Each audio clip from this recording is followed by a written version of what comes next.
ఈ ధ్యానానికి ఒకసారి గట్టిగా చెప్పండి గుర్తున్నాం. హాయ్ ఫ్రెండ్స్, ఆత్మబంధులందరికీ నమస్కారం. లైఫ్ ఫోకస్ టీవీకి స్వాగతం, సుస్వాగతం. పిరమిడ్ పిక్చర్ సొసైటీస్ మూమెంట్ స్థాపకులు మనమైతే బుద్ధుడు జగద్గురు బ్రహ్మర్షి పితామహపతి గారికి, స్వర్ణమాలపతి మేడం గారికి అనేక వేల కృతజ్ఞతలు తెలియచేద్దాము. ఇంత చక్కటి ప్లాట్ఫామ్ ని మనందరికీ అందించిన life focus TV team members అందరికీ కూడా కృతజ్ఞతలు తెలియచేద్దాము. స్వస్థత కోసం ధ్యాన చికిత్స అలా వండర్ఫుల్ వర్క్ షాప్ లో భాగంగా మనం ఈరోజు 6వ రోజు లెక్క చేసాము. ఆపత్తి విపత్తి చక్కగా నిన్న కొంత తెలుసుకున్నాము. ఏంటి ఏమి ఏ శరీరము ఎక్కడ పనిచేస్తుంది, ఏ పతి ఏ శరీరానికి పనిచేస్తుంది అని చక్కగా తెలుసుకున్నామండి. ఈ రోజు మరింత తెలుసుకుందాము. మరి ఈ జ్ఞానాన్ని మనందరికీ అందివ్వడానికి కోదాడ నుంచి అల్లబక్ష సార్ రెడీగా ఉన్నారు. సార్ ఆహ్వానించుకున్నాం. నమస్తే సార్ అల్లబక్ష సార్, మిమ్మల్ని నమస్తే madam. Sir okay sir. Okay, thank you very much madam. ముందుగా మన ధ్యాన గురు పత్రిజీ గారికి, స్వర్ణమాల అమ్మ గారికి ఆత్మపూర్వకమైనటువంటి ప్రణామాలతో, అలాగే అమరత్వ గురువులందరికీ ఆత్మపూర్వకమైన ప్రణామాలు తెలియజేసుకుంటున్నాను. సో ఈ అవకాశాన్ని ఇచ్చినటువంటి లైట్ వర్కర్స్ టీవీ రంజిత్ సార్కి, టీం అందరికీ కూడా హృదయపూర్వకమైనటువంటి కృతజ్ఞతలు తెలియజేసుకుంటూ, వెల్కమ్ మాస్టర్స్. మనం యాక్చువల్గా స్వస్థత కోసం ధ్యాన చికిత్స, medication to meditation English book, దాన్ని ట్రాన్స్లేషన్ చేశారు తెలుగులో. స్వస్థత కోసం ధ్యాన చికిత్స ఓషో గారి ద్వారా పంచబడినటువంటి జ్ఞానము ఇది. సో దీంట్లో ఓషో గారు తన శిబిరంలో ఉన్నటువంటి ఆ పాశ్చాత్య, ఎక్కువగా స్టూడెంట్స్ అంతా కూడా అమెరికన్స్, ఆ పాశ్చాత్య దేశాలకు సంబంధించిన వాళ్ళే ఉంటారు. వారు అడిగిన ప్రశ్నలకి జవాబుల రూపంలో ఏదైతే సరి అయినటువంటి జ్ఞానం ఉందో ఆ సరి అయినటువంటి జ్ఞానాన్ని అందిస్తూ ఉంటారు. దాంట్లో భాగంగా వారు ఎన్ని రకాల శరీరాలు ఉన్నాయి, ఆ శరీరాలకి ఔషధం మనం ఎలా ఇవ్వాలి అన్నప్పుడు నిన్న మనం చెప్పుకున్నాము ఆ టాపిక్ ని. వాళ్ళు ఒక్కసారి నేను రివిజన్ చేస్తాను, ఒక 2 minutes ఇనిషియల్ గా. స్థూల శరీరానికి అయితే అల్లోపతి మీకు అంటే అల్లోపతి కేవలం అంటే ఇక్కడ అది స్థూల శరీరానికి ఉపయోగపడుతుంది అని కాదు. అల్లోపతి అనేది దాని యొక్క వైద్యం, అంటే ఇంగ్లీష్ మెడిసిన్ యొక్క వైద్యము అనేది కేవలము స్థూల శరీరానికి మాత్రమే పరిమితమై ఉంటుంది. దాన్ని మించి అది వైద్యం చెయ్యలేదు. అంటే స్థూల శరీరాన్ని దాటి అది ఇంకా స్వస్థత పరచలేదు. స్థూల శరీరం వరకే దాని పరిమితి ఉంటుంది అని చెప్పి అర్థం. ఆ తర్వాత ఆక్యుపెంచర్ అనేది ప్రాణమయ కోశం మీద పనిచేస్తుంది. ప్రాణమయ కోశం వరకు కూడా వెళ్తుంది. అంటే స్థూల శరీరాన్ని దాటి వేసి ప్రాణమయ కోశం వరకు కూడా ఆక్యుపంచర్, అంటే మన చైనీయుల వైద్య విధానము, నీడిల్స్ తోటి మనం ప్రెస్ చేస్తూ ఉంటాము. మన శరీరంలో ఉన్నటువంటి 700 నాడుల మీద వాటిగా పాయింట్స్ అంటారు. 700 పాయింట్స్, లైఫ్ ఫోర్స్ పాయింట్స్ అంటారు వాటిని. సో ఆ లైఫ్ ఫోర్స్ పాయింట్స్ మీద ఆక్యుపంచర్ అనేది పనిచేస్తుంది. కానీ దానికంటే ఇంకా లోతుల్లోకి వెళ్ళాలి అంటే స్థూల శరీర కోశాన్ని దాటివేసి, ప్రాణమయ కోశాన్ని దాటివేసి, మనోమయ కోశం లోపలి వరకు కూడా మనకి హోమియోపతి ఇంకా లోతుగా పనిచేస్తుంది అని చెప్తూ వచ్చారు. అయితే అంతటితో కూడా ఇంకా సరిపోదు. ఇక వైద్యము అనేది బయటి నుంచి ఇచ్చేటువంటి ఔషధం రూపంలో మాత్రమే కాకుండా, వైద్యము అనేది, స్వస్థత అనేది సూచన ద్వారా, ఆలోచన ద్వారా, మీకు అర్థమయ్యే మాటలు చెప్పాలంటే సజెషన్, మన హిప్నోథెరపీ. ఈ సజెషన్స్ అంటాం మనం. మనం ఈ సజెషన్ అన్న పదం మనం చెప్పుకోవడం మర్చిపోయాం నిన్న. మళ్ళీ ఒకసారి అధ్యయనం చేస్తే నాకు ఆ పదం గుర్తొచ్చింది. ఆ సజెషన్స్ అనేవి మనం ఇస్తూ ఉంటాం హిప్నోథెరపీలో. ఈ సజెషన్స్ ద్వారా మనం ఇంకా లోపలికి, అంటే విజ్ఞానమయ కోశం దాకా, 4వ శరీరం వరకు, 4వ శరీరానికి ఇది స్వస్థత చేకూరుస్తుంది. కాబట్టి ఆటోమేటిక్ గా మిగతా 3 కూడా వర్కింగ్ లోకి వస్తాయి. ఇప్పుడు ఫస్ట్ స్థూల శరీరానికి మాత్రమే స్వస్థత ఉంటే స్థూల శరీరం వరకు మాత్రమే ఉంటుంది. మళ్ళీ రోగాలు వస్తూ ఉంటాయి. దాన్ని దాటి మనం ప్రాణమయ కోశం వరకు ఆక్యుపెంచర్ యూజ్ చేస్తాము.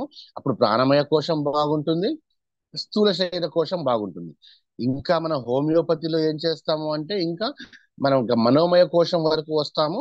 ఆ మనోమయ కోశం వరకు వస్తే ఏమవుతుంది, అప్పుడు దాంట్లో మనం పొటెన్సీ, ఆ పొటెన్సీ రూపంలో మనం, అంటే పొటెన్సీ అంటే లిక్విడ్ ని బాగా బాగా బాగా బాగా తక్కువకి మనం కలిపేసి ఆ పొటెన్సీ రూపంలో చేస్తాము.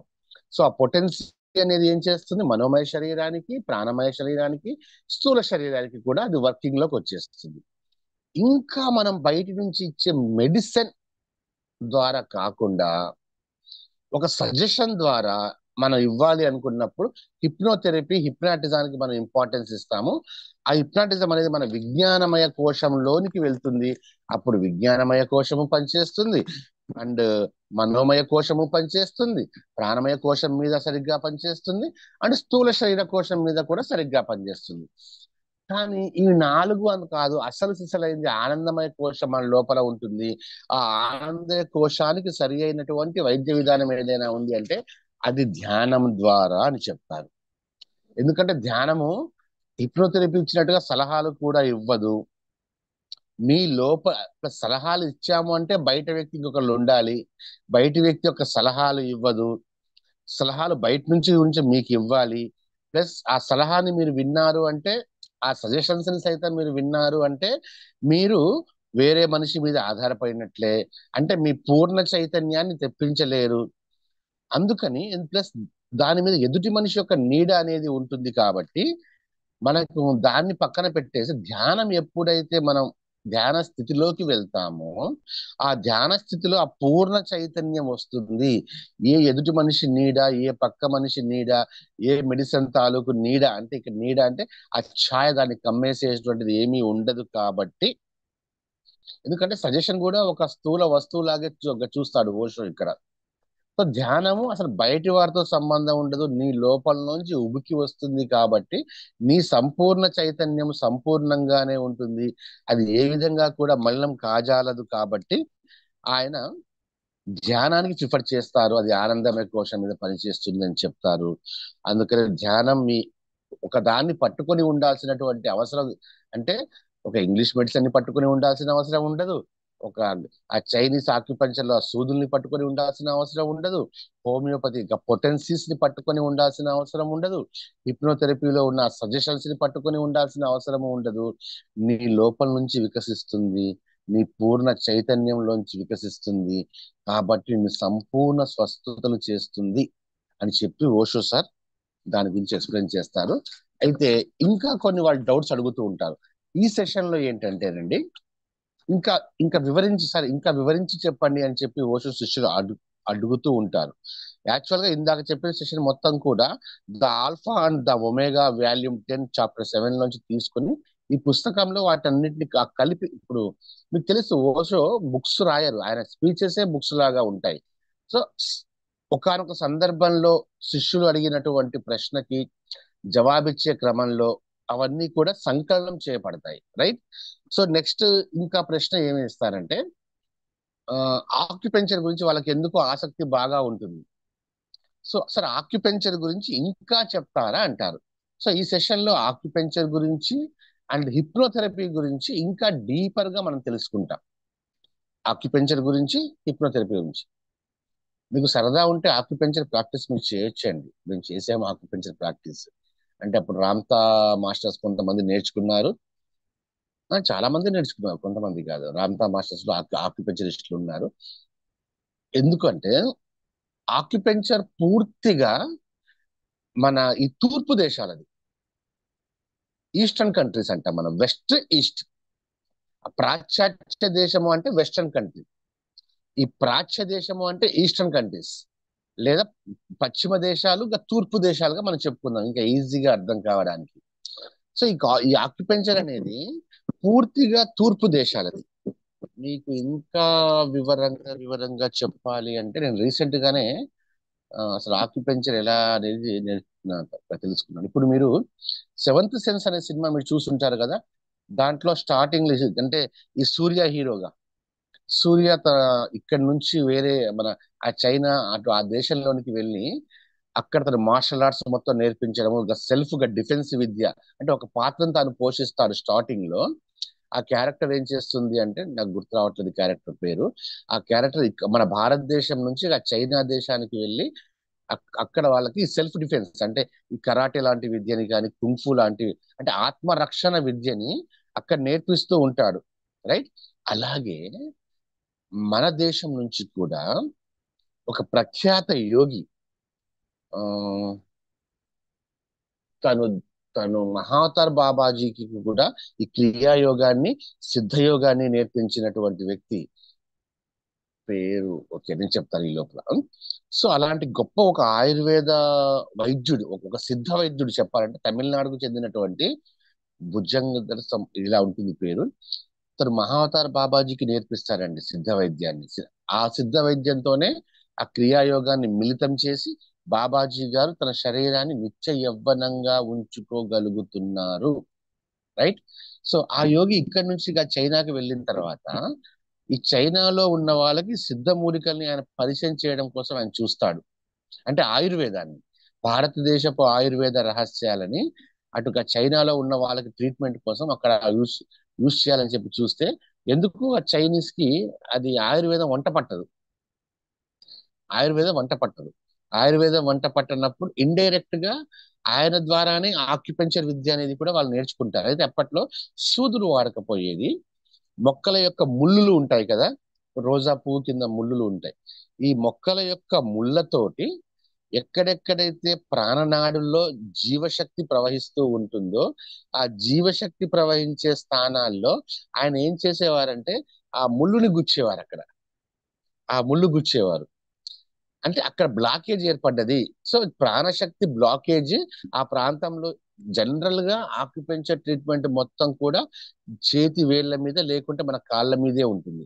ఆ కాళ్ళు కూడా చాలా తక్కువ, చేతి వేళ్ల మీదే ఉంటుంది. ఈ పాయింట్స్ మొత్తం కూడా నియర్లీ అంటే మిగతా బాడీ పాయింట్స్ కూడా ఉంటాయి కానీ ఎక్కువ ప్రాధాన్యత 700 జీవశక్తి ప్రసరణ కేంద్రాలలో అంటే ప్రసరణ కేంద్రాలు అంటే అక్కడ ఒక జంక్షన్ లాగా ఉంటుంది.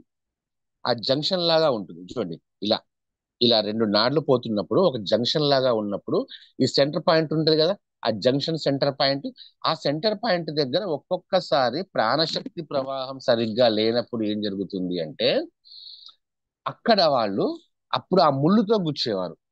ఆ ముళ్ళుతో ఆ ముళ్ళు ముళ్ళు గుచ్చడం వల్ల ఏమయ్యేదంటే ఆ ప్రెషర్ కి అక్కడ ప్రాణశక్తి ప్రవాహం వల్ల సరిగ్గా వచ్చేది. సో వాళ్ళకి స్వస్థత వచ్చేది. రైట్. అలా ఆయన ప్రారంభించారు. ఆ తర్వాత ముళ్ళు అయితే నొప్పిగా ఉంటుంది అని చెప్పి ఇప్పటికి కూడా సూదులతో గుచ్చారండి. ఆ నీడిల్ రెండు వైపులా ఓపెన్ గానే ఉంటుంది. మీకు నొప్పి ఉండదు. ఆక్యుపెంచర్ తో మీరు ప్రెస్ చేసినప్పుడు నొప్పి ఉండదు. అది ముళ్ళులా కనిపిస్తుంది కానీ అది ముళ్ళు కాదు. అది పిన్నిస్ లాగా మన సూది లాగా ఉండదు. దానికి మీకు ప్రెషర్ పాయింట్ అంతే. అది గుచ్చుకోదు. దాన్ని వాళ్ళు డెవలప్ చేసుకున్నారు. సో కాబట్టి ఓషో గారు ఏం చెప్తారంటే వాళ్ళకి సలహా ఇస్తూ అంటే వెస్ట్రన్ కంట్రీస్ లో తన యొక్క శిష్యులు వెస్ట్రన్ కంట్రీస్ నుంచి వచ్చిన తన యొక్క శిష్యులు సార్ ఆక్యుపెంచర్ గురించి ఇంకా చెప్పండి అన్నప్పుడు ఆయన అంటారు ఇది పూర్తిగా తూర్పు దేశాలకు సంబంధించింది. కానీ మీ పశ్చిమ దేశంలో వాళ్ళు ఎప్పుడు కూడా ఏది చూసినా ఒక లాజికల్ మైండ్ తో ఆలోచిస్తూ ఉంటారు. వాళ్ళు మనస్సుకి ఇంపార్టెన్స్ భాగిస్తారండి. లాజికల్ మైండ్ తో ఆలోచిస్తారు. మీరు వ్యవహరించే మీ తీరు చాలా విభిన్నంగా ఉంటుంది. ప్రతిదీ లాజికల్ అంటే అంతగా తార్కికంగానే ఆలోచిస్తుంటారు. సో ప్రతి తార్కిక ఆలోచన పద్ధతి సరికాదు అని కాదు ఇక్కడ. తార్కిక ఆలోచన పద్ధతి ఉండాల్సిందే. కానీ ఏ సమయంలో ఎక్కడ ఉండాలో అక్కడ ఉండాలి తార్కిక ఆలోచన పద్ధతి. ప్రతి దానికి లాజికల్ గా మనం తీసుకొని రాలేము. ఆధ్యాత్మికత విషయానికి వస్తే ఇక్కడ ఆధ్యాత్మికత లాజిక్ థింకే ఉండదు. ఆధ్యాత్మికత అంతా కూడా అతార్కికం. ఎందుకంటే ఆధ్యాత్మికతలో మీ మనస్సు కనిపించదు, మీ ఆత్మ కనిపించదు, కాంతి పుంజంలాగా మీరు ఉంటారు. దైవం అనేటువంటి మీ స్థితి కనిపించదు. అంత అతార్కికంగా ఉంటుంది. అంటే కనిపించదు అంటే మనం చూడలేము. మన భౌతిక దేహానికి ఉన్నటువంటి ఆర్గాన్స్ కి వాటిని చూడగలటువంటి కెపాసిటీ ఉండదు.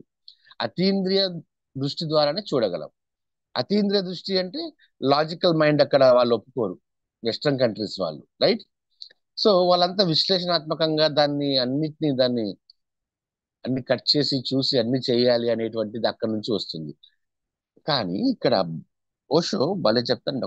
ఒక మాట ఉంటుంది కదా, ఏమంటారంటే అసలు ఇక్కడ ఈ తూర్పు దేశాల విజ్ఞానం ఏదైతే ఉందో అంటే ఆయుర్వేదం కానీ ఎందుకో మరి ఓషో దీంట్లో ఆయుర్వేదం గురించి టాపిక్ చేయలేదు. నేను అదే అంటే మిగతా చాప్టర్స్ చూసేది మొత్తం కూడా అంటే ఈ చాప్టర్ లో లేదు. ఇంకా ఆయుర్వేదిక్ గురించి అంటే ఇంకో విషయం ఏంటంటే అండి ఆయుర్వేదిక్ మందు కాదు. ఎస్ కరెక్ట్, అందుకే లేదు ఈ టాపిక్ లో ఆయుర్వేదం. ఆయుర్వేదం మందు కాదు. ఆయుర్వేదం ఏంటంటే మనకి అసలు ఏ డిసీజ్ రాకుండా చేయడానికి ఆయుర్వేదం అన్నమాట. అది ఆయుర్వేదంలో ఉన్నటువంటి మూలికలు యూజ్ చేస్తే కాకుంటే ఆయుర్వేదం ఇప్పుడు రాంగ్ పరీక్షల్లో వెళ్తుంది. ఒక జబ్బు చేస్తే దానికి ఆయుర్వేదం మందు ఇస్తున్నారు. కానీ ఆయుర్వేదం ఏనాటికి మందు కాదు. ఆయుర్వేదం ఒక జీవన విధానం అండి. అది తీసుకుంటే మీకు డిసీజ్ ఎప్పటికీ రాదు. మీకు గుర్తుండే ఉంటుంది చ్యవన్ప్రాష్ మన మన ప్రాచీన కాలంలో మన అమ్మమ్మలు తాతయ్యలు ఆ ఒక మంచి డాక్టర్ దగ్గరికి వెళ్ళి నాకు చ్యవన్ప్రాష్ సొంతంగా తయారు చేసి ఇవ్వండి అంటే ఆ చ్యవన్ప్రాష్ తీసుకుని వచ్చి నాకు గుర్తు మా తెలుగు మాస్టర్ గారు ఆ చ్యవన్ప్రాష్ ఇంట్లోనే ఆయన తయారు చేసి మూలికల్ని మొత్తం ఎండకట్టి అన్ని నూరి మొత్తం ఆయనే చేసి తన స్టాఫ్ కి ఇచ్చేవారనమాట. ఆ చ్యవన్ప్రాష్ తీసుకోవడం వల్ల అసలు బాడీకి అసలు వేరే డిసీజే రాదనమాట. ఇక ఆయన ఇంకా ఉన్నారు. 97 years అనుకుంటా ఇప్పటికి మా తెలుగు రామకోచం వెంకటేశ్వర గారని మా కోదాడ వాస్తవ్యుల కంటమూర్తి. సో అందుకే ఆయుర్వేదం మందు కాదు కాబట్టి ఇక ఈ టాపిక్ ఆయన తీసుకురాలేదు. ఆయన ఏమంటారంటే ఈ ఆయుర్వేదం కానీ ఆక్యుపెంచర్ కానీ ఇది విజ్ఞానం కాదు, ఇది ఒక ఆర్ట్ అంటారండి. ఒక ఆర్ట్. ఇది ఆ కళ. విజ్ఞానం అయితే మేధస్సు నుంచి అర్థం చేసుకోవచ్చు. ఈ ఆర్ట్ ని, ఈ కళని అర్థం చేసుకోవాలి అంటే మేధస్సు పనికి రాదు. మీ హృదయం కావాలి. మీ హృదయంలోంచి వచ్చేటువంటి అనుభూతి కావాలి అని చెప్పి అంటారు. అని చెప్పి ఓషో ఏమంటారంటే ఇంకా పురుషతత్వంలోంచి స్త్రీతత్వంలోకి మీరు వెళ్ళగలగాలి అంటారు. అంటే అంటే చైనాలో ఏమంటారంటే పురుషతత్వాన్ని యాంగ్ అంటారు, స్త్రీతత్వాన్ని ఇన్ అంటారు. యాంగ్ లోంచి ఇన్ లోకి వెళ్ళాలి. ఒక దూకుడు స్వభావంలోంచి సున్నితమైనటువంటి స్వభావంలోనికి వెళ్ళాలి. ఒక వినమ్ర పూర్వకంగా ఉండాలి. అప్పుడే మీరు ఆక్యుపెంచర్ ని అర్థం చేసుకోగలరు. ముఖ్యంగా లాజికల్ మైండ్ ని తీసివేయండి మీరు. ఉం? మేధస్సుతో కాదు, మీ అనుభూతితో మీరు చెయ్యండి అని చెప్పి అంటారు. ప్లస్ మీకు ఒక ఆ కళాత్మక హృదయం కావాలి అంటారు. ఈ ఆక్యుపెంచర్ అనేటువంటి ఆ కళ అర్థం చేసుకోవాలి అంటే ఒక కళాత్మక హృదయం కావాలి. దాన్ని గ్రహించే నేర్పు కావాలి అని లాస్ట్ లో అంటారు ఆయన. మీరు ఒక ఆక్యుపంచర్ వైద్యుని దగ్గరికి వెళ్ళి ఒక 6 months ఉండండి అక్కడ. 6 months ఉండండి అంటే ఆయనకు అసిస్టెంట్ గా అన్ని అందిస్తుండడం కాదు, జస్ట్ ఆయన్ని గమనించండి అంటాడు ఆయన, అంతే. ఒక ఆక్యుపంచర్ వైద్యుడు ఆ ఒక రోగితో ఎలా డీల్ చేస్తున్నాడు మీరు గమనించండి. అతన్ని డిస్టర్బ్ చేయమాకండి, ఏ సహాయం చేయమాకండి, గమనించండి చాలు. అప్పుడే మీరు నిజంగా దాన్ని నేర్చుకోగలరు అని చెప్తారు. ఎందుకంటే ఆక్యుపంచర్ కానీ ఆయుర్వేదిక్ కానీ ఇది ఆర్ట్ అండి. ఇవి కళలు, ఇవి ఒక జీవన శైలి. కరెక్ట్ గా చెప్పాలంటే ఒక జీవన శైలి. ఆ జీవన శైలికి మన హృదయం అవసరం, మేధస్సు కాదు.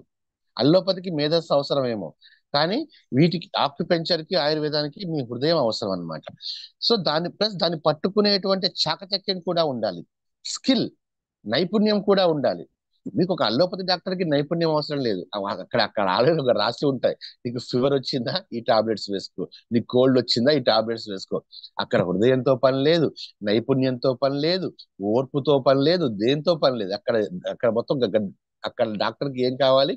కేవలము గుర్తుంచుకోవడం మాత్రమే అక్కడ అవసరం. కానీ ఇక్కడికి వచ్చేటప్పటికి ఈ తూర్పు దేశాలు వేటినైతే స్వస్థత విధానాలు కనిపెట్టాయో అవి అర్థం చేసుకోవడానికి ఒక కళాత్మక హృదయం కావాలి, ఒక నేర్పు కావాలి అని చెప్పుకుంటారు. ప్లస్ మీకు నేను వీటి సారాంశం మాత్రమే చెప్తున్నాను, ప్రతి లైన్ విడమర్చి చెప్పట్లేదు.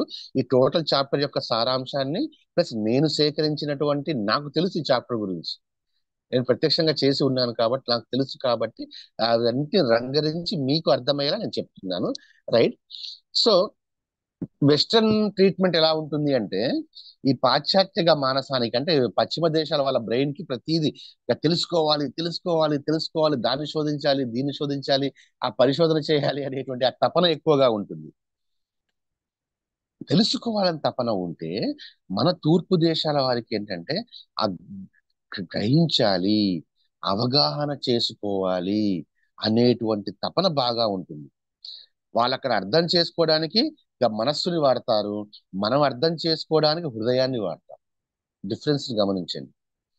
వెస్ట్రన్ కంట్రీస్ అర్థం చేసుకోవడానికి ఇంపార్టెన్స్ ఇస్తారు. అంటే ఒక విషయం వాళ్ళకి అర్థం కావాలంతే, వాళ్ళకి తెలియాలంతే ఆ విషయం అసలు ఏంటి. ఏదో ఒక సామెత ఉంది కదా, ఏంటి ఎప్పుడు ఎక్కడ, వాట్ వై విచ్ అనేది ఈ డబ్ల్యూస్ తోటి ఉంటాయి కదా, హూమ్ వాట్ విచ్ వై, అంతే. ఆ తెలుసుకోవాలన్నమాట వాళ్ళకి, అంతే అది. ఆ తెలుసుకోవాలి, దానికి మేధస్సుని వాడతారు. అంటే అక్కడ తెలుసుకోవాలి అనే తపన దగ్గర మీ మనస్సు ఎంటర్ అయిపోతుంది. మనస్సు ఎంటర్ అయిపోతే టోటల్ గా సినారియోనే మొత్తం మారిపోతుంది. కానీ మన తూర్పు దేశాల వైద్య కళలో ఏంటంటే అవగాహన. మనం దాన్ని అవగాహన చేసుకోవాలని చెప్పి చూస్తాము.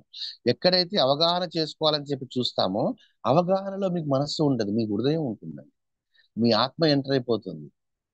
అంటే మీ ఆత్మ అంటే మీ చైతన్యం కావచ్చు, మీ స్వయం చైతన్యము, ఏదైనా ఆత్మే అంటాం కదా మనం. సో మీ చైతన్యం ఎంటర్ అయిపోతుంది అక్కడ, మీ హృదయం ఎంటర్ అయిపోతుంది అక్కడ. అది మీకు అవగాహన అయిపోతూ ఉంటుంది అక్కడ. దాన్ని ఇక తెలుసుకోవాలంటే అది అక్కడ ఉన్న విషయాన్ని ముక్కలు ముక్కలు చేస్తారు. ముక్కలు ముక్కలు చేసి బైనాక్యులర్స్ ద్వారా చూస్తూ ఉంటారు కదా, అక్కడ శకలాలే మిగిలిపోతాయి, ఏమీ ఉండదు. ఇక్కడ సకలం ఉంటుంది అంటారు. అక్కడ శకలాలు మిగులుతాయి, ఇక్కడ సకలం మాత్రమే ఉంటుంది అని. నిజంగా మీరు ఆక్యుపెన్షన్ నేర్చుకోవాలనుకుంటే మంచిదే, కానీ అది అంత ఆవశ్యకం కూడా కాదు. కానీ మీకు తెలుసుకోవాలంటే మంచిదే కాబట్టి ఓకే, మీరు ఎంత నేర్చుకోగలరో అంత నేర్చుకోండి అని అని చెప్పి నేర్చుకున్న తర్వాత దాన్ని పక్కన పడేయండి అంటే పురుషు. ఓకే, మీరు నేర్చుకుంటారా, నేర్చుకుని దాన్ని పక్కన పడేయండి. మీ అంతఃచైతన్యం నుంచి మళ్ళీ ప్రారంభించండి అంటాడు. మీ అంతఃచైతన్యం నుంచి అంటే మళ్ళీ ప్రారంభించండి. ఒక అనుభూతితో సాధించడం అనేది సరి అయిన పద్ధతి అంటారు. దేనికైనా ఒక ఫీల్ ఉండాలి, ఒక ఫీల్ ఉండాలి. ఆ ఫీల్ తోనే సాధించాలి అని చెప్పంటారు ఓషో. అలాగే మనం గమనిస్తే ఒక ఇంగ్లీష్ ఒక డాక్టర్, అంటే ఒక అల్లోపతి డాక్టర్ దగ్గరికి కానీ ఒక వెస్టర్న్ డాక్టర్ దగ్గరికి ఒక రోగి వెళ్తే ఏం జరుగుతుంది, మన ప్రాచ్య దేశాలలో వైద్యుడి దగ్గరికి ఒక రోగి వెళ్తే ఏం జరుగుతుంది అనేది చూద్దాం మనం ఇక్కడ. అంటే ఓషో గారు చెప్పింది ఫస్ట్. ఒక పాశ్చాత్య వైద్యుడి అంటే ఒక అల్లోపతి డాక్టర్ దగ్గరికి, ఇంగ్లీష్ మెడిసిన్ దగ్గరికి ఒక రోగి వెళ్తే ఏమవుతుంది, ఎంతసేపటికి ఆ డాక్టర్ ఏం చేస్తాడు, చెప్పు అంటాడు రాగానే. ఆ చెప్పు, ఏంటి నీ ప్రాబ్లం అంటాడు. ప్రిస్క్రిప్షన్ దాంట్లో ఇక ఒక గీత కొడతాడు ఇక్కడ, ఇటువైపు లక్షణాలు రాస్తారు, ఇటు ఇటువైపు ఏం రాస్తారు, మెడిసిన్ రాస్తారు. ఈ కింద కొంచెం స్పేస్ ఉండేది అంతకు ముందు, ఆ స్పేస్ లో పరీక్షలు రాసేవాళ్ళు. ఒకప్పుడు ఆ స్పేస్ చిన్నగా ఉండేది, ఇప్పుడు యాక్చువల్ గా ఆ స్పేసే పెద్దగా అయిపోయింది. రైట్. సో లెఫ్ట్ సైడ్ పరీక్షలు, ఇటువైపు మీ లక్షణాలు రాస్తారు, కింద మెడిసిన్ ప్రిఫర్ చేస్తున్నారు, ఇది ఈ కాలంలో. సో ఫస్ట్ ఏం చేస్తారు, వెళ్ళంగానే ఫస్ట్ అసలు నీకు ఏమైంది, నీకు ఎప్పటి నుంచి జరిగింది. ఫర్ ఎగ్జాంపుల్ జ్వరం వచ్చింది అనుకోండి, ఎప్పుడు వచ్చింది, ఏంటి, మొత్తం రోగ నిర్ధారణ, కొన్ని ఇంకా టెస్టులు రాస్తాడు. ఓకే, ఈ టెస్ట్ నువ్వు చేయించుకొని రా అంటే ఆయన ఉద్దేశం ఏంటంటే ఈ టెస్ట్ చేయడం వల్ల ఆ మనిషికి ఏ రోగం అయితే ఉందో ఆ రోగం ఏంటో తెలుసుకోవాలి అనేటువంటిది ఆ కుతూహలం. ఇప్పటికి మీకు నాడీ వైద్యం ఉందండి, మీకు తెలుసా, నాడీ వైద్యం అనేది ఉంటుంది. మీ నాడి పట్టుకొని ఏ ఎక్స్రేలు కాదు, ఏ స్కానింగ్లు కాదు, ఏ బ్లడ్ టెస్ట్లు కాదు, ఏ రిపోర్ట్లు కాదు, ఇప్పటికీ నాడీ వైద్యం ఉంది. మీకు ఇంట్రెస్ట్ ఉంటే నాడీ వైద్యం మీరు నేర్చుకోండి.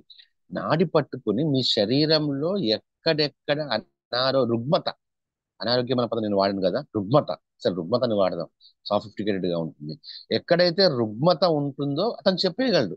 జస్ట్ నాడి నాడి కొట్టుకునే విధానాన్ని బట్టి శరీరంలో ఏ అవయవానికి రుగ్మత ఉందో అని ఒక నాడీ వైద్యుడు చెప్పగలడు. కానీ ఇక్కడ ఇంగ్లీష్ డాక్టర్ ఏం చేస్తాడు, టోటల్ బ్లడ్ టెస్ట్లు, స్కానింగ్ మొత్తం అన్ని రాసేసి తను ఏం చేస్తాడు అక్కడ, తన తపన ఎంతసేపటికి, తన యాంగ్జైటీ ఏముంటుంది అంటే నా ముందు వచ్చిన పేషెంట్ కి అసలు రోగం ఏంటో నాకు అర్థం కావాలనుకుంటాడు అంతే. అసలు పేషెంట్ ఎవరు ఆయన, అసలు పేషెంట్ వృత్తి ఏంటి, వృత్తిపరంగా తను తీసుకునే ఆహారం ఏంటి, అసలు తను ఎలా జీవిస్తున్నాడు, తన జీవన విధానం ఏంటి, అసలు ఏమీ అడగడు కదా. ఫస్ట్ పోగానే రోగ లక్షణాలు తనకు అర్థమైనవి కొన్ని ఓకే ఓకే ఓకే అనుకుంటాడు. ఆ తర్వాత ఏం చేస్తాడు, కొన్ని టెస్ట్ రాస్తాడు. మొత్తం ఎంతసేపటికి తన తపన ఏంటంటే తన జబ్బేంటో కనిపెట్టాలనుకుంటాడండి అంతే. జబ్బేంటో కనిపెట్టి ఆ జబ్బుకి ఒక మెడిసిన్ రాసిచ్చి ఆ జబ్బుని ఆ మెడిసిన్ తో ఆ మందుతో తగ్గించేసేయాలి, ఆ మాత్రతో కానీ, ఆ టానిక్ తో కానీ, ఇంజెక్షన్ తో కానీ తగ్గించి, ఇదే తపన ఉంటుంది. దీనికి ఏం చేస్తారు, ఆ తన మనస్సుని బాగా మదించి లాజికల్ గా ఆలోచించి తను రాస్తూ ఉంటాడు. అంటే తను ఇక్కడ తన టార్గెట్ ఏంటి ఇక్కడ, రోగం. ఇంగ్లీష్ డాక్టర్ యొక్క టార్గెట్ ఏంటండి? Just disease. ఆ రోగం మీద ఒక యుద్ధం ప్రకటిస్తాడు. ఒక 10-15 రకాల మెడిసిన్స్ రాయడం స్టార్ట్ చేస్తారు. దాంట్లో ఖచ్చితంగా యాంటీబయాటిక్స్ ఉంటాయి. మళ్ళీ యాంటీబయాటిక్స్ వల్ల మీకు గ్యాస్ట్రిక్ ట్రబుల్ వస్తుంది కాబట్టి మార్నింగ్ పరగడుపున ఒక గ్యాస్ట్రిక్ టాబ్లెట్ ఖచ్చితంగా ఉంటుంది. యాంటీబయాటిక్ ఇవ్వడం ఎందుకు? దానివల్ల వచ్చే గ్యాస్ కోసం మళ్ళీ ఇంకో టాబ్లెట్ ఇవ్వడం ఎందుకో మరి వాళ్ళకి అర్థం కావాలి. కానీ ఇవన్నీ స్టార్ట్ చేస్తాడు. తర్వాత యుద్ధం ప్రకటిస్తాడు రోగం మీద. అసలు వచ్చిన రోగి గురించి పట్టించుకోడండి. రోగిలో ఉన్నటువంటి రోగం మీద తన యుద్ధం ప్రకటించి ఆ రోగం నయం చేస్తూ ఉంటాడు. ఆ రోగాన్ని మీదే డిస్ట్రిబ్యూషన్ చేస్తూ ఉంటాడు తప్ప అసలు రోగి యొక్క స్థితిని, అసలు రోగిని పక్కన పెట్టేస్తాడు. కానీ అదే మీరు ఒక ఇక్కడ ఈ చాప్టర్ ఆక్యుపంచర్, ఇది ఆక్యుపంచర్ కి వర్తిస్తుంది, మన నాడి వైద్యానికి పనిచేస్తుంది, మన సిద్ధ వైద్యానికి పనిచేస్తుంది, మన ఆయుర్వేదానికి కూడా ఇది పనిచేస్తుంది. ఒక విధంగా హోమియోకి కూడా పనిచేస్తుంది. ఒక విధంగా కాదు, అసలు హోమియో కూడా పనిచేస్తుంది పూర్తిగా. ఒక ఆక్యుపంచర్ వైద్యుడి దగ్గరికి వెళ్తే మీకు అతనికి మీ రుగ్మతతో సంబంధం లేదు. అంటే మన మన తూర్పు దేశాల వైద్యుల దగ్గరికి వెళ్తే అసలు రోగాన్ని పట్టించుకోరండి. మీకు ఇప్పుడు హోమియోపతిలో కూడా మీకు జ్వరం వచ్చినా, జలుబు వచ్చినా, ఏది వచ్చినా మీ మానసిక స్థితిని బట్టి మీకు ఒక మెడిసిన్ ఉంటుంది. మీకు సరదా ఉంటే హోమియో కూడా అధ్యయనం చేయొచ్చు, చాలా బాగుంటుంది. మీ శరీరానికి ఒక మెడిసిన్ ఉంటుంది. మీకుంటుంది మెడిసిన్, మీ రోగానికి ఉండదు.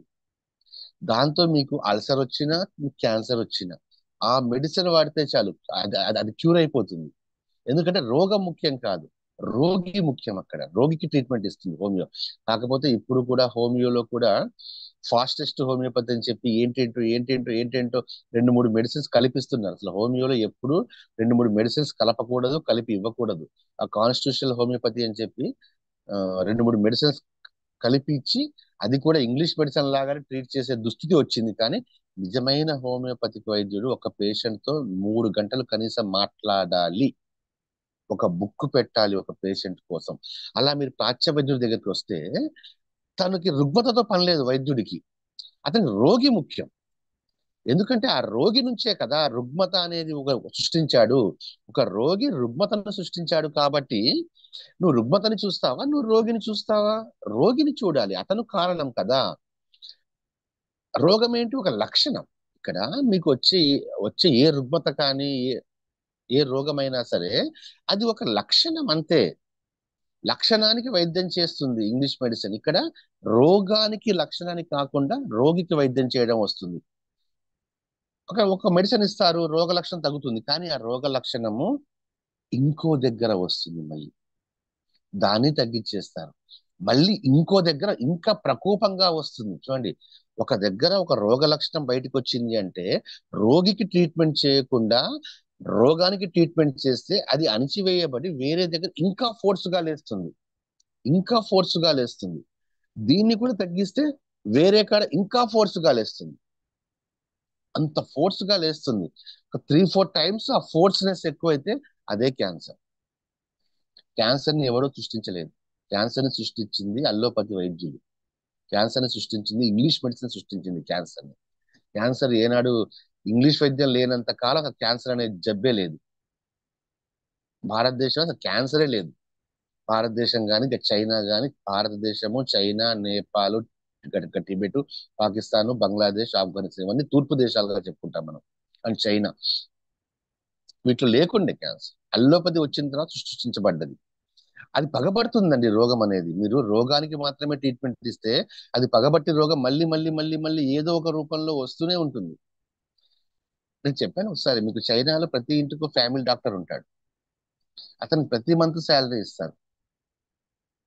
అది దేనికో తెలుసా? డిసీజ్ వస్తే మందులు ఇచ్చినందుకు కాదు, ఆ నెల వాళ్ళకి ఏ రోగం రాకూడదు. ఆ నెల కుటుంబంలో సభ్యుడికి ప్రతి ఒక్కరికి ఫీ పే చేస్తారు. మంత్లీ ఫీ ఉంటుంది ఆ డాక్టర్స్ కి, ఫ్యామిలీ డాక్టర్ కి. ఆ ఫ్యామిలీ డాక్టర్ వర్క్ ఏంటంటే ఆహారం ద్వారా లేదా తన యొక్క విధానాల ద్వారా వారికి ఎలాంటి రోగము రాకుండా చేయాలి. ఆ నెల మొత్తం ఆ కుటుంబానికి ఎలాంటి రోగం రాకపోతేనే వాళ్ళు ఫీ పే చేస్తారు. పొరపాటున కుటుంబంలో ఎవరికైనా ఏదైనా రోగం వచ్చిందనుకోండి, ఆ నెల ఫీజు ఉండదు ఆ డాక్టర్ కి. డాక్టర్ డ్యూటీ ఏంటి? రోగం వస్తే తగ్గించడం కాదు, అసలు రోగం రాకుండా చేయడమే డాక్టర్స్ యొక్క డ్యూటీ అని. అలా చేస్తేనే అక్కడ శాలరీ ఇస్తారు. రైట్? సో ఆ విధంగానే ఇంగ్లీష్ మీద రోగాన్ని పక్కన నెట్టేస్తూ ఉంటుంది, రోగానికి మొత్తం వస్తుంది. కానీ ఆక్యుపంచర్ రోగానికి కోపం వచ్చి మళ్ళీ మళ్ళీ మళ్ళీ మళ్ళీ అది ప్రకోపిస్తూ ఉంటుంది. కారణము అండ్ ఫలితము. మనం ఎప్పుడైనా సరే మనం ఫలితాన్ని కాదు మనకు కావాల్సింది, ఆ కారణాన్ని మనం పట్టుకోవాలి. రోగి కారణము, రోగం ఫలితము. రోగి కారణమైతే రోగం ఫలితము. సో దేనికి ట్రీట్మెంట్ ఇవ్వాలి? కామన్ సెన్స్ ఎవరికైనా అర్థమవుతుందండి, మరి వాళ్ళకి ఎందుకు అర్థం కాలేదు కానీ కారణానికి ట్రీట్మెంట్ ఇవ్వాలి, కారణాన్ని మార్చాలి, నీకు ఫలితం మారుతుంది. కానీ కారణాన్ని మార్చకుండా ఎంతసేపటికి నువ్వు ఫలితాన్ని మారుస్తూ పోతే ఇక్కడ కారణం ఉందిగా, ఇది ఎటు పోలేదుగా, ఆ కారణం మళ్ళీ ఇంకో ఫలితాన్ని సైతం సృష్టిస్తుంది కదా.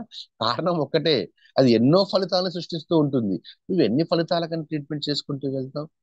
ఈ కారణానికి ట్రీట్మెంట్ చేయడం ప్రారంభిస్తే స్వస్థత నెలకొల్పుతుంది. ప్లస్ ఇంకొకటి అల్లోపతి సృష్టించినటువంటి ఇంకొక తీవ్రమైన జబ్బు ఏంటంటే మోకాల నొప్పి. యాంటీబయాటిక్స్ ఇచ్చి ఇచ్చి ఇచ్చి ఇచ్చి ఇచ్చి ఇచ్చి దాంట్లో ఉన్న గుజ్జు మొత్తం తీసేసి ఇప్పుడు 40 years దాటిందంటే ఎవరు సరిగ్గా నడవలేకపోతున్నారు, పరిగెత్తలేకపోతున్నారు. ఉం? ఇవన్నీ అంతకుముందుగా లేనివి, ఇప్పుడు కొత్తగా వస్తున్నవి అవన్నీ కూడా. సో అందుకని ఒక ఆక్యుపంచర్ డాక్టర్ ఏం చేస్తాడు అంటే తనకి ఫలితంతో ఒక పని లేదు, అసలు తన లాజిక్ లోకి కూడా వెళ్ళడు, ఓన్లీ కారణంలోకి వెళ్ళాలని చూస్తాడు. కానీ కారణంలోనికి ఆక్యుపెంచర్ కన్నా, హోమియో కన్నా, హిప్నాటిజం కన్నా పర్ఫెక్ట్ గా వెళ్ళగలిగేది మెడిటేషన్ అండి. మెడిటేషన్, ధ్యానం. ధ్యానం ఒక్కటి కారణంలోకి సూటిగా వెళ్ళగలదు, మిగతాయి వెళ్తాయి అని ధ్యానం పర్ఫెక్ట్ గా వెళ్తుంది, అట్మోస్ట్ గా వెళ్తుంది. అందుకే ఒక ఆక్యుపెంచర్ వైద్యుడు కానీ, హోమియో ఫిజిషియన్ కానీ ఆ కారణాన్ని తను గుర్తించాలనుకుంటాడు, రోగితో సంబంధాన్ని బిల్డప్ చేస్తాడండి. రోగితో, ఒక రోగితో సంబంధం ఉంటుంది. ఒక హోమియోపతి డాక్టర్ దగ్గరికి వెళ్తే రోగికి ఆ డాక్టర్కి ఎంత బాండింగ్ ఉంటుందో, గంటలు గంటలు మాట్లాడాను. అంటే నేను నేను తిరిగిన డాక్టర్స్ అంతా వాళ్ళే. ఒక ఆయుర్వేదిక్ డాక్టర్ అంటే అతని దగ్గర చిన్నప్పటి నుంచి ఉండి గమనించడం నేను నేర్చుకున్నాను. ఒక హోమియోపతిక్ మొత్తం కూడా పేషెంట్స్ కి డాక్టర్ కి మధ్య ఒక అనుభూతి ఉంటుంది, ఒక వంతెన ఏర్పాటై ఉంటుంది. ఆ వంతెన ఏర్పాటవుతుంది. ఆ డాక్టర్ కూడా ఎలా ఫీల్ అయిపోతాడంటే అసలు ఆ రుగ్మత ఉన్నటువంటి మానవ దేహం, ఆ రుగ్మత తనకే వచ్చిందేమో, సో తన ఎనర్జీ సిస్టమ్ లోకి లాక్కుంటాడు కూడా ఒక్కోసారి. ఆ ఎనర్జీ సిస్టమ్ లో ఉన్నటువంటి దాన్ని తన ఎనర్జీ సిస్టమ్ లోనికి కూడా లాక్కుంటాడు. రోగికి తను ఒక ప్రతిరూపంలాగే తయారైతాడు. అలా అలా అయితే తప్ప, అంత అలా రోగిని ప్రేమిస్తే తప్ప. శంకర్దాద ఎంబీబీఎస్ సినిమాలో చాలా బాగా చెప్తుంది హిందీలో. మున్నాభాయ్ ఎంబీబీఎస్ కదా, మున్నాభాయ్ ఎంబీబీఎస్ కరెక్ట్ గా ఉంటుంది. రోగిని ప్రేమించలేని వాడు ఎప్పటికీ డాక్టర్ కాలేడు అని చెప్పి. ఎందుకంటే నీకు తనకి మధ్య ఒక వంతెన ఉండాలి. ఆ ప్రేమ అనే వంతెన ఉన్నప్పుడే నీకు తన యొక్క మొత్తం అర్థం కావాలి. అర్థం అయినప్పుడే నువ్వు కారణం దగ్గరికి లోతుల్లోకి వెళ్ళగలిగి నువ్వు చికిత్స చేయగలుగుతావు. అలా చేయగలిగితేనే అది క్యూర్, అది క్యూర్ అవుతుంది. ఓకే. అందుకే చెప్తూ ఏమంటారంటే ఇది ఇది ఒక ప్రజ్ఞ అంటాడు, విజ్డమ్. ఇది ఇది ఒక ప్రజ్ఞ. ఎస్, దీని ఒక ఆధ్యాత్మికంగా ఓషో గారు ట్రీట్ చేస్తాడు. ఇది ప్రజ్ఞ, ఇది నేర్పించడానికి వీల్లేని విద్య. అంటే ఆక్యుపెంచర్ ని నువ్వు తెలుసుకోవడం చాలా సులభం, కానీ ఆక్యుపెంచర్ ని తెలుసుకోవడం అంటే ఆక్యుపెంచర్ ఎలా చేయాలో నువ్వు తెలుసుకోవచ్చు. 1 month చాలండి ఆక్యుపెంచర్ నేర్చుకోవడానికి. ఆ 700 శక్తి కేంద్రాలు పట్టుకోవడానికి మనకు 1 month సరిపోతుంది. కానీ ఆక్యుపెంచర్ ని అర్థం చేసుకోవడం కష్టం. ఆక్యుపెంచర్ యొక్క విధానం అర్థం చేసుకోవడం ఈజీ, ఆక్యుపెంచర్ ట్రీట్మెంట్ అర్థం చేసుకోవడం ఈజీ, కానీ ఆక్యుపెంచర్ ని అర్థం చేసుకోవడం కష్టం. అలాగే హోమియోపతి కూడా. హోమియోపతి ట్రీట్మెంట్ అర్థం చేసుకోవడం ఈజీ కావచ్చు, కానీ హోమియోపతిని అర్థం చేసుకోవడం కష్టం. అది కనుక అర్థం చేసుకోగలిగితే ఇక ఆ వైద్యుడి దగ్గరికి వచ్చిన ఎవరైనా సరే రుగ్మతతోటి స్వస్థత చేకూర్చుతుంది అనమాట. వారు పరిపూర్ణమైనటువంటి స్వస్థత వస్తుంది. అందుకే చూడండి, ఓషో గారి మాటల్లో చెప్పాను ఇప్పుడు. ఓకే, ఆక్యుపెంచర్ మీరు తెలుసుకోవాలనుకున్నారు, నిజంగా మంచిదే. నా సలహా ఏంటంటే నా సలహా ఏంటంటే ముందు 2 సంవత్సరాల పాటుగా మీ పడమటి దిశ నుంచి వచ్చి, మీ పాశ్చాత్య దేశాల నుంచి వచ్చి ఈ తూర్పు దేశంలో, ప్లస్ ఇంకొక విషయం కూడా చెప్పాను కదా నేను మీకు, మనదే అండి. యాక్చువల్గా చైనాలో ఫేమస్ అయింది, కానీ ఆక్యుపెంచర్ కూడా మనదే. అంటే భారతదేశం యొక్క వైద్యం అది, రైట్? ఆ దేశంలో మీరు తూర్పు దిశకు ప్రయాణం చేయండి, అంటే మన వైపు రమ్మంటున్నాడు. ఒక ఆక్యుపెంచర్ వైద్యుడితో పాటు కనీసం 6 నెలలు సహవాసం చేయండి. 6 నెలలు కలిసి ఉండండి. మీరు ఏమీ చేయకూడదు. మీరు అతనికి ఏమీ హెల్ప్ ఏం చేయమాకండి. ఆ వైద్యుడు ఏం చేస్తున్నాడో కూర్చొని చూస్తూ ఉండండి అంతే. తాను ఎలా తన దగ్గరికి వచ్చినటువంటి మానవుడు, అంటే నేను రోగి అన్న పదం కూడా ఎందుకు ఇష్టం ఉండట్లేదు, మాటి మాటికి రోగి రోగి రోగి అదే వస్తుంది. సో తన దగ్గరికి వచ్చినటువంటి ఆ చైతన్య దేహం గల మానవుడితో ఎలా డీల్ చేస్తున్నాడో మీరు చూడండి అంతే. ఆయన పని ఆయన చేయనివ్వండి, మీరు చూస్తూ చూస్తూ చూస్తూ ఉండండి. అలా చూస్తూ ఉండి ఆయన శక్తిని పీల్చుకుంటూ ఉండండి అంటాడు. అంటే ఆయన ఎంతో శక్తితో ఉంటాడు ఆ వైద్యుడు. ఆ వైద్యుడి యొక్క శక్తిని కూడా పీల్చుకోండి అంటే అలా తయారు కాండి అని చెప్పి అర్థం. అప్పుడే మీరు ఏమన్నా చేయగలుగుతారు. లేకుంటే మీరు నేర్చుకున్నా అవగాహన చేసుకోలేరు, అర్థం చేసుకోగలేరు అని చెప్పి అంటుంటారండి అని చెప్పాడు కదా. అందుకే ఇక్కడ ఇంకొక అలా ఆయన ఆయన ఎక్స్ప్లెయిన్ చేస్తారు ఆక్యుపంచర్ గురించి కావాలి అన్నప్పుడు. నెక్స్ట్ ఏమంటారంటే, ఇంకా మనం 92 పేజీలో ఉన్నాము. మీ దగ్గర బుక్ ఉంటే ఓపెన్ చేసుకోండి, నేను వాటి సారాంశం చెప్తున్నాను. ఆక్యుపెన్షన్ ని కనుక పర్ఫెక్ట్ గా అర్థం చేసుకోవాలంటే ఫస్ట్ వైద్యుడు తన యొక్క అంతఃశక్తిని క్రమేపీ తెలుసుకుంటూ ఉండాలి. ప్లస్ మన శరీరంలో శక్తి ప్రవాహం అర్థం కావాలి. శరీరంలో శక్తి ప్రవాహం జరుగుతుంది, శరీరంలో శక్తి ప్రవాహం ఎలా జరుగుతుంది, అసలు మీ అంతరంలో మీ అంతర్గతంగా ఉన్నటువంటి శక్తిని మొదటగా మీరు తెలుసుకోండి. ఆ తర్వాత మీరు ఆక్యుపెన్షన్ వైపు దృష్టి పెట్టవచ్చు అంటారు. మీ శక్తి వ్యాపారాన్ని నిశ్చితంగా గమనించండి. శక్తి వ్యాపారం అంటే ఇచ్చిపుచ్చుకోవడం అనే ఉద్దేశం. ఆయన ఎందుకు శక్తిని వ్యాపారం అన్నాడు అంటే, శక్తి కూడా తన రూపాన్ని ఇచ్చిపుచ్చుకుంటూ ఉంటుంది, రూపాన్ని మార్చుకుంటూ ఉంటుంది. అందుకే ఓషో చాలా ఆ పదం యూజ్ చేశారు, శక్తి వ్యాపారం మారుతూ మారుతూ ఉంటుంది. సో అప్పుడు మీ శరీరంలో ఉన్నటువంటి ఈ ఎనర్జీ సిస్టాన్ని సంపూర్తిగా గనక మీరు అవగాహన చేసుకోగలిగితే అప్పుడు ఈ ఆక్యుపెంచర్ అనేది ఒక ఒక ఆ కార్యక్రమం లాగా ఉండదు, ఒక ఉపకరణం లాగా ఉంటుంది, ఎంతో మందికి యూజ్ అవుతుంది. నిజంగా అండి, ఒక మెడిటేటర్ గనక ఒక మెడిటేటర్ కి సిద్ధ వైద్యం మీద కానీ, ఒక ఆక్యుపెంచర్ మీద కానీ, ఒక హోమియో మీద కానీ పట్టుంటే ఓకే, తను ధ్యానం ద్వారా ఎంతో మందిని మార్చేస్తాడు, దాంట్లో తిరిగే లేదు. నేను ధ్యానానికే ఓటు వేస్తా ఎప్పుడు కూడా. కానీ ఈ లోపల అంటే ఎవరైతే ఏదైతే ఇక మానవ చైతన్య శరీరం వచ్చిందో ఈ లోపల వాళ్ళు ధ్యానాన్ని అలవాటు చేసుకొని ధ్యానం లోతులకి వెళ్ళే వరకు కొంచెం సమయం తీసుకుంటుంది కదా. ఈ లోపల మీకు వీటి మీద చిన్న అవగాహన ఉంటే వాళ్ళ ఈ లోపల వాళ్ళని కొద్దిగా అంటే ఇబ్బంది పడకుండా ఆపొచ్చు. ఇది నా వ్యక్తిగత అభిప్రాయం మాత్రమే, రైట్? సో ఎప్పుడైతే మీరు మీ యొక్క ఎనర్జీ సిస్టాన్ని సంపూర్తిగా అర్థం చేసుకుంటారో అప్పుడు ఒక అంతర్దృష్టి ఏర్పడుతుంది, ఒక సాధన క్రమము ఏర్పడుతుంది. ఆ అంతర్దృష్టి వల్ల ఏమవుతుంది, ఒక ఆర్ట్ అనేది మీకు వస్తుంది. కానీ నిజంగా ఈ ప్రాచీన కాలపు ఈ వైద్యాలతో ఒక చిన్న కష్టం ఉంది. ఏంటంటే శాస్త్రీయంగా ఉండవు. అసలు పెద్ద పెద్ద స్కానింగ్ తీసి చెప్పేది నాడి చూసి ఎలా చెప్తారని చెప్పంటారు, కానీ కరెక్ట్ గా చెప్పవచ్చు. నాడి స్పీడ్ ని బట్టి ఎందుకు నాకు గుర్తు చిన్నప్పుడు ఎప్పుడైనా హాస్పిటల్కి అట్లా వెళ్ళినప్పుడు అంతే, మహా అయితే స్టెథోస్కోప్ మ్యాక్సిమం ఇదే ఇక్కడ పట్టి ఓకే అంటే చెప్పేసేవారు. లేదా స్టెథోస్కోప్ మహా అయితే అప్పుడు ఇట్లా తీసుకొని ఇలా పెట్టుకొని డబ్ డబ్ డబ్ డబ్ ముందు వెనకాల ఊపిరి పీల్చుకొని చెప్పి. నిజంగా ఈ కాలంలో స్టెథోస్కోప్ ఎంతమంది డాక్టర్స్ వాడుతున్నారు కూడా నాకు తెలియదు. కానీ డాక్టర్ అంటే స్టెథోస్కోప్ ఎప్పుడు కూడా నాడి చూసేవాళ్ళు డాక్టర్స్ కూడా, నాడి స్పీడ్. కాకుంటే మన ఈ తూర్పు దేశపు పద్ధతులు ఎలా ఉంటాయంటే అంత వైజ్ఞానికంగా ఉండవు. ఎందుకంటే మనం ఆధ్యాత్మికతతో మేళవించి ఆధ్యాత్మికతతో మిళితం చేసి మనం చేస్తాం కాబట్టి వైజ్ఞానికం ఉండవు. కాబట్టి ఎవరైనా నేర్చుకోవాలనుకుంటే ఇంకా పైన నేర్చుకుని వెళ్తారు. అది ఎలా చేయబడుతుంది, ఇప్పుడు ఆక్యుపెంచర్ నేర్చుకోవాలని చెప్పి వచ్చారు, మీరు ఏం నేర్చుకుంటారు? ఓకే ఇక్కడ ప్రెస్ చేయండి, ఫలానా చోట లింకప్ ఉంటుంది, ఓకే రైట్, అంతే లోపలికి వెళ్ళలేరు. దాన్ని దాని అవగాహన చేసుకోలేరు. ఒక ఆర్ట్ గా దాన్ని మీరు మలచలేరు. అప్పుడు ఏమవుతుందంటే నైపుణ్యం అనేది ఉండదు. ఏదో అది ఆ పైపైన వ్యవహారంగా ఉంటుంది, ఒక చిన్న జ్ఞానానికి సంబంధించిన అంశంగానే ఉంటుంది. కానీ లోపలికి వెళ్ళాలి అని చెప్తూ ఉన్నారు. స్త్రీతత్వంతో ఉండాలి అంటారండి. ఒక వైద్యం నువ్వు చేయాలి అంటే స్త్రీతత్వంతో ఉండాలి అంటారు. రియల్లీ చాలా గ్రేట్ స్టేట్మెంట్.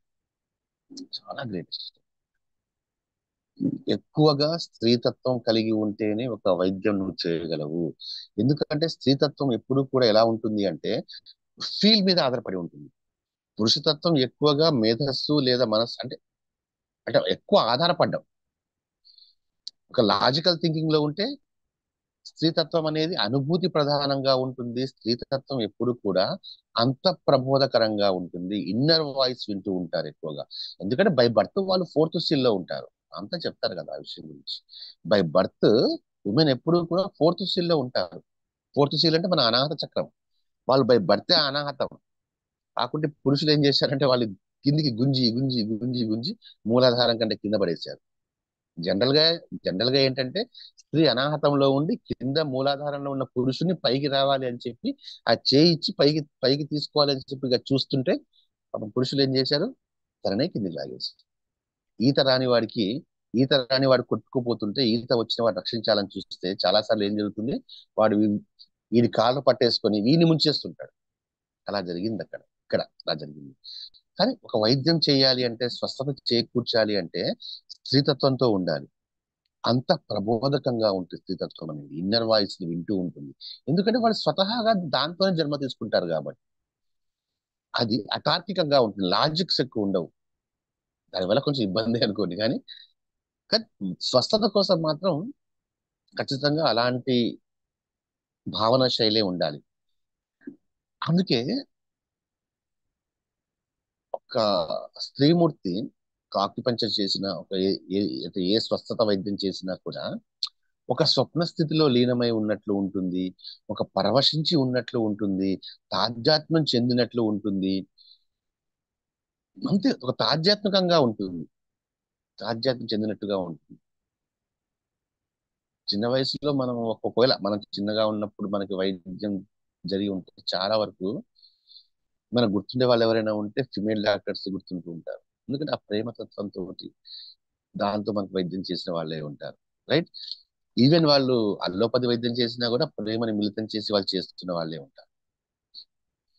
సో ఇక్కడ సూటిగా చెప్పబడే అంశం ఏంటంటే ఒక మనిషి తన శరీరంలోకి ప్రవేశించాలి. తన అంతరంగంలోకి ప్రవేశించాలి. 700 శక్తి బిందు స్థానాలని కళ్ళు మూసుకొని ధ్యానంలో కూర్చున్నప్పుడు బాడీలో, చేతిలో, కాళ్ళలో, బాడీలో ఉన్నటువంటి 700 శక్తి బిందు స్థానాలని మీ అంతర్చక్షువుతో దర్శించగలగాలి. అప్పుడే సరి అయినటువంటి వైద్యుడు అవ్వగలుగుతాడు. అది ఓషో ఏమంటారంటే ఒక మనిషి తన అంతరం లోతుల్లోకి వెళ్ళి అక్కడి నుంచి దర్శిస్తే అతి మహిమాన్వితమైనటువంటి అనుభవం అది. కళ్ళు మూసుకుని అంతరంలోకి ఇలా స్కానింగ్ ద్వారా ఎక్స్రేస్ పట్టుకుని ఇలా చూద్దాం.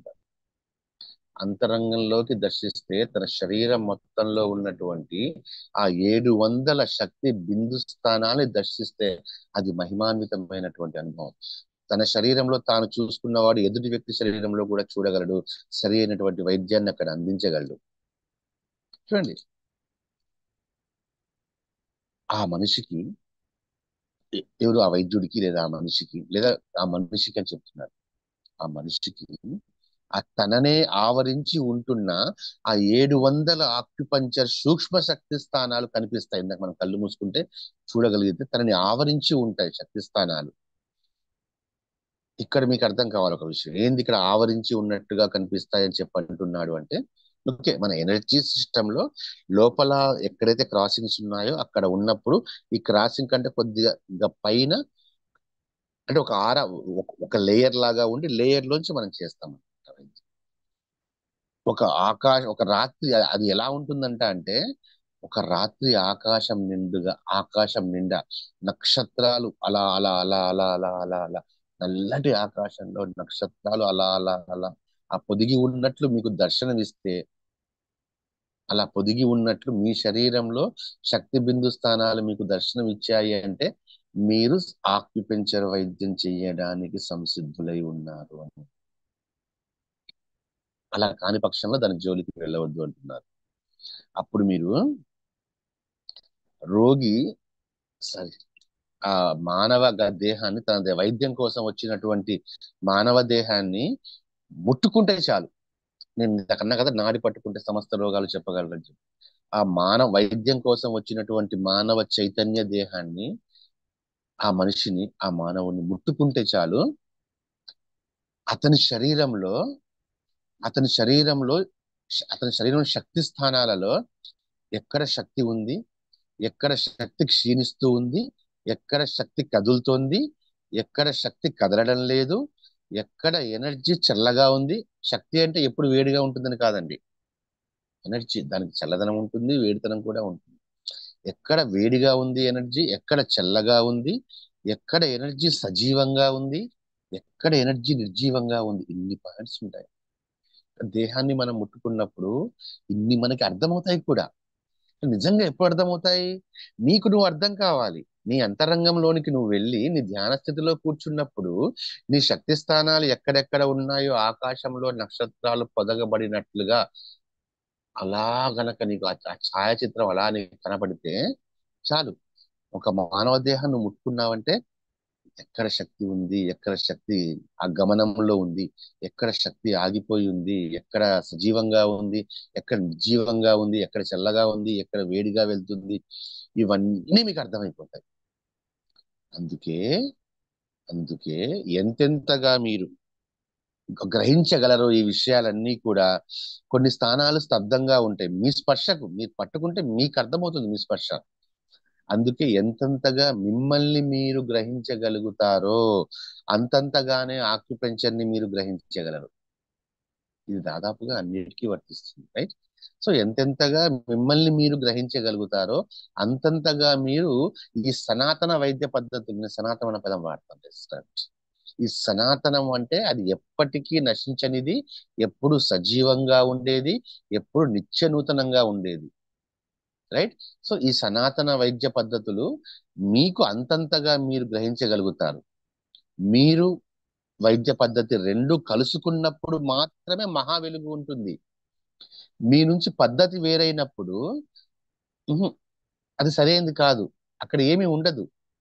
మీరు ఆ చికిత్సా పద్ధతి, మన సనాతన వైద్య పద్ధతి రెండు కలుసుకోవాలి. రెండు కలుసుకున్నప్పుడే మీరు సర్వస్వాన్ని సర్వస్వంగా చూడగలరు. లేకపోతే ఏమవుతుంది? ఎదుటి మనిషి రాగానే ఓకే, మనిషిలో రోగాన్ని వేరు చేసి చూసి దాన్ని మాత్రమే చూసేటువంటి లిమిటెడ్ మైండ్ గా ఉంటారు. మీ ఎదుట కనబడేదాన్ని సర్వస్వంగా చూడాలి. మీ ఎదుట కనబడేదాన్ని సంపూర్ణంగా చూడాలి.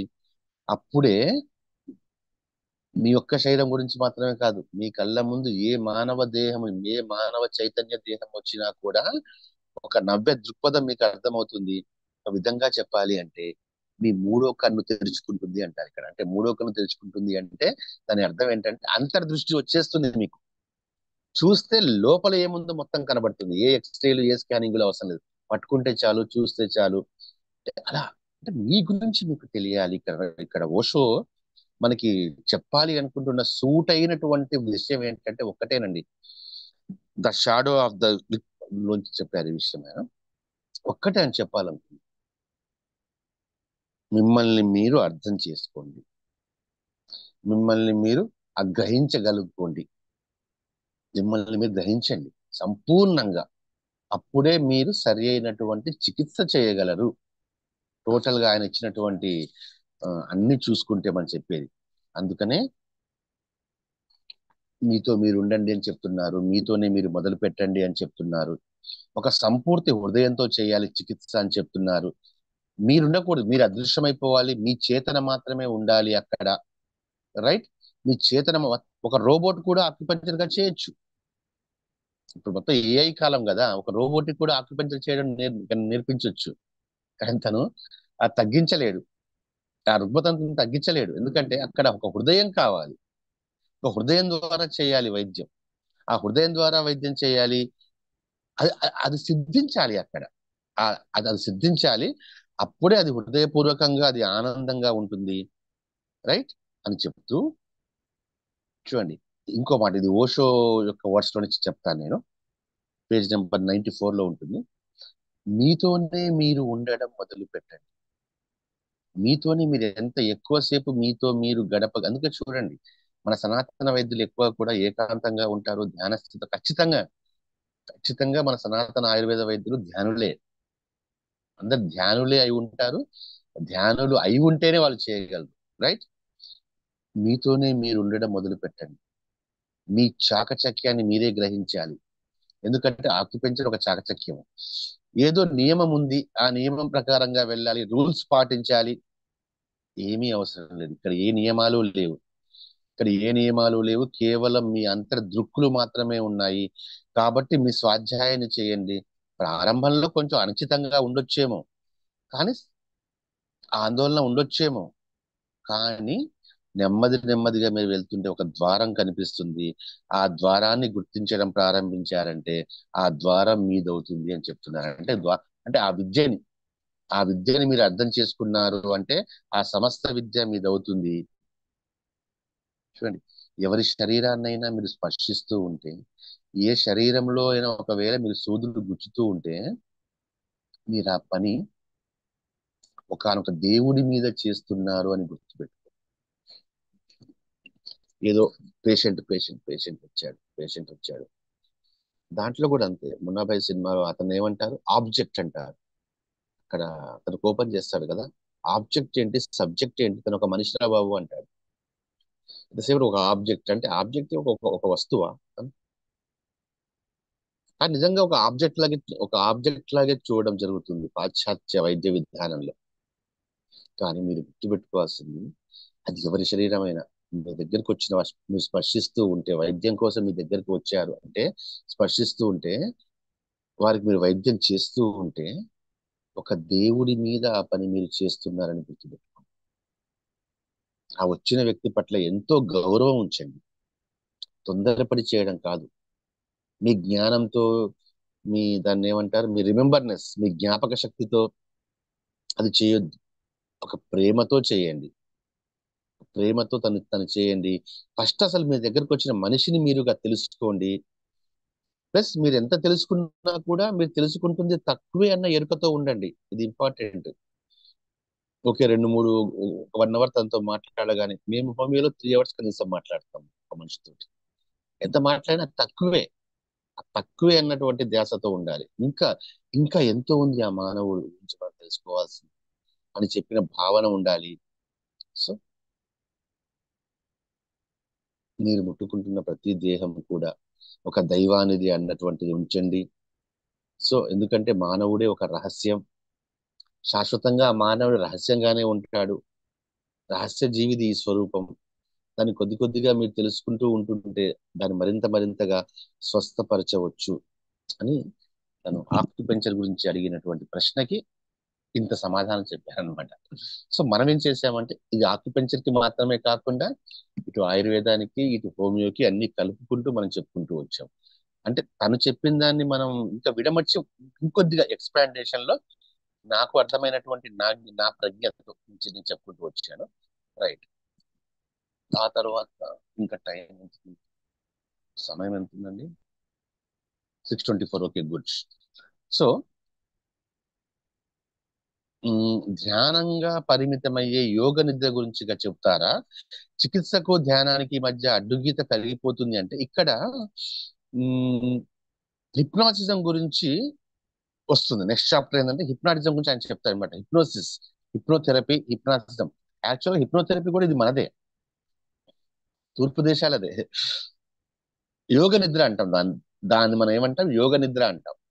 మనం ఏదైతే యోగ నిద్రగా భావిస్తూ వచ్చామో, అంటే వచ్చినటువంటి మానవ చేతన శరీరాన్ని ఒక యోగ నిద్రలోనికి తీసుకుని వెళ్ళి ఒక సూచన ఇవ్వడం ద్వారా మనం సెట్ చేస్తాం సంపూర్తిగా. అది తర్వాత పాశ్చాత్యులు ఇక్కడ నుంచి తీసుకుని వెళ్ళి వెస్టర్న్ కంట్రీస్ వాళ్ళు దానికి హిప్నాటిజం అని చెప్పి పేరు పెట్టి హిప్నోథెరపీ అని పేరు పెట్టి, సిగ్మన్ ఫ్రాయిడ్ మొత్తం చేసింది హిప్నోథెరపీ మీదే కదా. సో దానికి హిప్నోథెరపీ అని పేరు పెట్టి దాన్ని అలా చేసుకుంటూ వచ్చారు. అయితే కానీ ఒకప్పుడు అంటే క్రిస్టియానిటీ హిప్నాసిస్ ని కూడా నిషేధించిందండి. ఓషో చెప్తారు ఇక్కడ. క్రిస్టియానిటీ హిప్నాసిస్ ని కూడా వద్దు అని చెప్పి నిషేధించింది. ఎందుకంటే మానవుడి మనస్సులోని అంతఃచేతన వరకు వెళ్ళి అక్కడ ఏముందో కనుక్కొని అక్కడ ట్రీట్మెంట్ ఇస్తున్నప్పుడు ఆ మానవుడు మీకు రహస్యంగా ఎలా ఉంటాడు, ఉండలేడు కదా. అందుకని దాన్ని నిషేధించింది. కానీ యాక్చువల్ గా ధ్యానంలోంచి యోగ నిద్రలోంచి ఇది ఆవిర్భవించింది. అందుకే ప్రపంచంలో ఇక్కడ ఓషో ఇంకో స్టేట్మెంట్ ఉంది చూడండి, అద్భుతమైన స్టేట్మెంట్. ప్రపంచంలో ధ్యాన విజయం సంభవిస్తే ఏ మతాలు ఉండవు. ప్రపంచంలో ధ్యాన విజయం సంభవిస్తే ఏ మతాలు ఉండవు. అందుకే ధ్యానం ద్వారా ఏర్పడ్డ చికిత్సా పద్ధతుల్ని, అంటే ధ్యానంలోంచి ఏర్పడ్డ చికిత్సా పద్ధతుల్ని, ధ్యానానికి రిలేటెడ్ గా ఉండేటువంటి చికిత్సా పద్ధతుల్ని అణిచివేయాలని, అనగదొక్కాలని చెప్పి మతాలు చూస్తూ చూస్తూ వచ్చాయి. ఎందుకంటే ఒక ధ్యానంలో మీరుంటే మీరు ఎవరి దగ్గరికి వెళ్ళాల్సిన అవసరం ఉండదు కదా. మీరు సర్వస్వంతో ఉంటారు, మీరు ఏకీభవిస్తూ ఉంటారు, మీరు ఎవరెవరి దగ్గరకు వెళ్ళాల్సిన అవసరం ఉండదు. అందుకే ధ్యాన విజయం సంభవించకుండా అడ్డుపడుతూ ఉంటారు. రైట్. అయితే ఒకప్పుడు ఈ యోగ నిద్ర అనేది కూడా ధ్యానానికి మార్గంగా ఉండేదండి. అంటే ధ్యానం ఎన్నో పద్ధతుల్లో మనం చేస్తాము, కానీ సరైన పద్ధతి వచ్చి శ్వాస మీద ధ్యాస కదా.